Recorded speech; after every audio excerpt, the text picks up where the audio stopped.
It's already almost April. What am I doing with my life?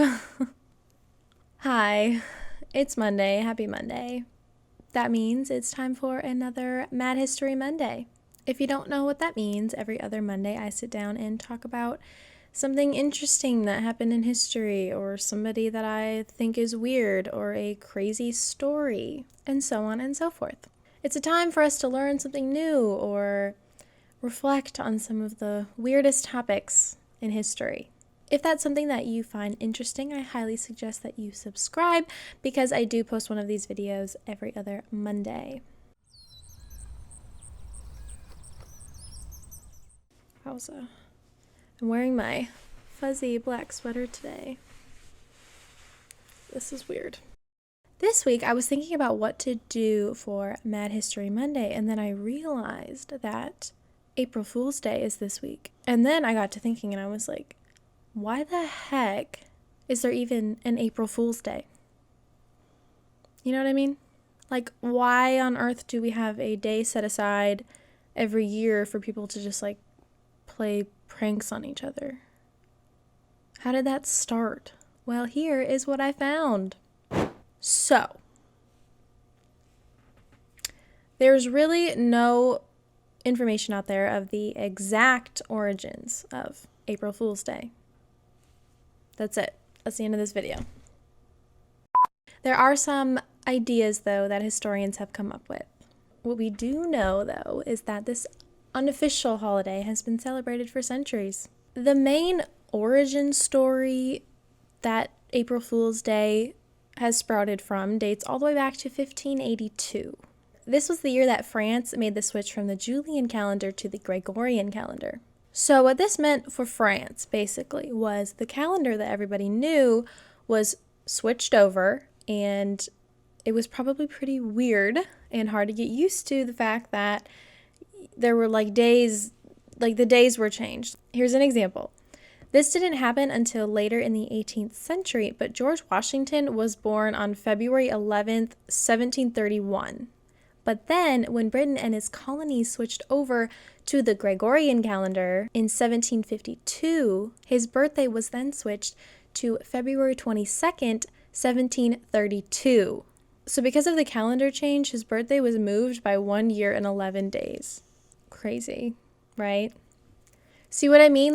It would be weird. It would be weird. It'd be weird. Does that make sense? Hopefully that makes sense, because I'm moving on. In the old calendar, the Julian calendar, the new year began with the spring equinox, which took place around April 1st. So people celebrated the new year during the last week of March up until April 1st. When the calendar change took place, there were people that weren't even told the news, or they just failed to recognize the change, or they didn't want to recognize the change, or they really just didn't know or hadn't gotten the news yet about the calendar change. So they didn't know that the new year was January 1st, not April 1st anymore. So these people would continue to celebrate the new year in April. And because of this, they became the basis for jokes and hoaxes and pranks. And they were called April Fools. Do you get it? I freaking love that.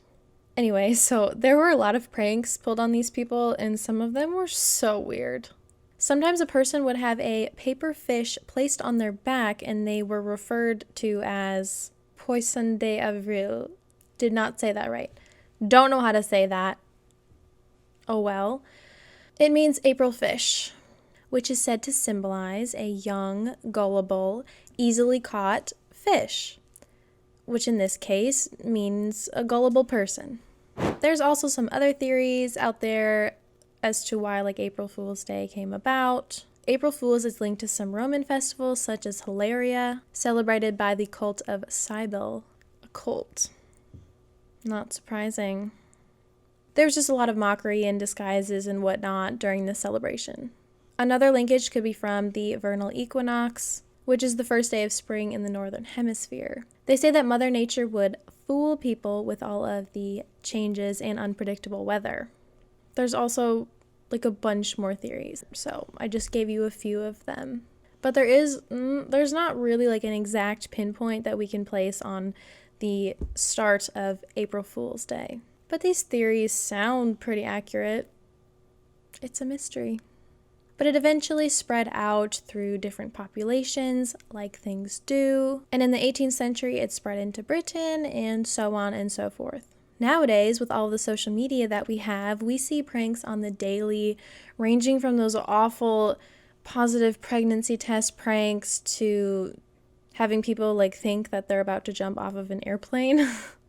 It's wild out there. I think some pranks are funny, but the majority of the pranks that people come up with today are just, no. You know? Like the ones where people prank their partner that they're cheating on them or that they're like breaking up with them. What is that? No. That's so cringy. Ew. There's better things out there to do, people. I think older pranks used to be a lot funnier, but people back in the day were a lot more susceptible to gullibility because they didn't have, a device in their pocket everywhere they went where they could look up information like we have today with Google. I mean, I'm not saying that there aren't gullible people out there today because from what I've seen, I honestly think a lot of people have gotten dumber with the advancement of technology, but that's just my opinion. Anyway, I'm going to tell you about a prank that is so freaking funny. It's the best thing I've ever seen, okay? It took place in 1957 by the BBC network. So in 1957, one of the first televised April Fool's Day pranks was broadcasted. The BBC network pranked the UK when they reported that... The BBC network pranked the UK when they reported that Swiss farmers were experiencing a record-high spaghetti crop that year due to an early spring and the virtual disappearance of the spaghetti weevil.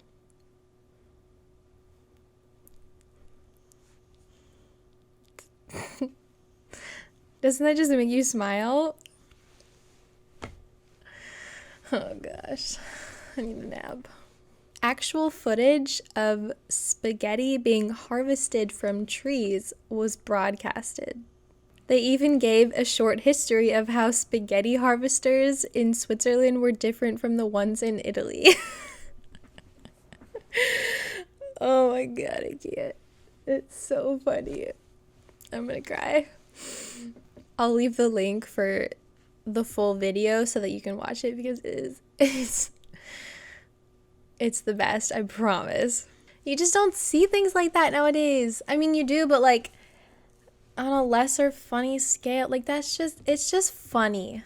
It's good. Some people really believe that it was true. Like they really thought that this was real and they were trying to figure out how they could get their hands on this spaghetti that grew from trees. And then, oh my gosh. Okay, listen. And then it got out that that you could grow your own spaghetti tree by taking like a dry spaghetti noodle and putting it in a can of marinara sauce. Like, could you imagine? Do you think people actually did it? I don't know. Anyway, other people were not happy with BBC because it was supposed to be educational and factual. To be fair, though, spaghetti was considered a pretty exotic food in the UK at the time. But best prank ever. It was kind of a lesson, like, you can't believe everything that you see on TV. We know this. Right? You know that, right? Okay. Good. I hope you enjoyed this week's video and liked learning a little bit more about April Fool's Day. Have a great rest of your week, and whatever you do, please do not prank your boyfriend by telling him that you are pregnant. Just don't. Okay. I'll see you next time. Bye.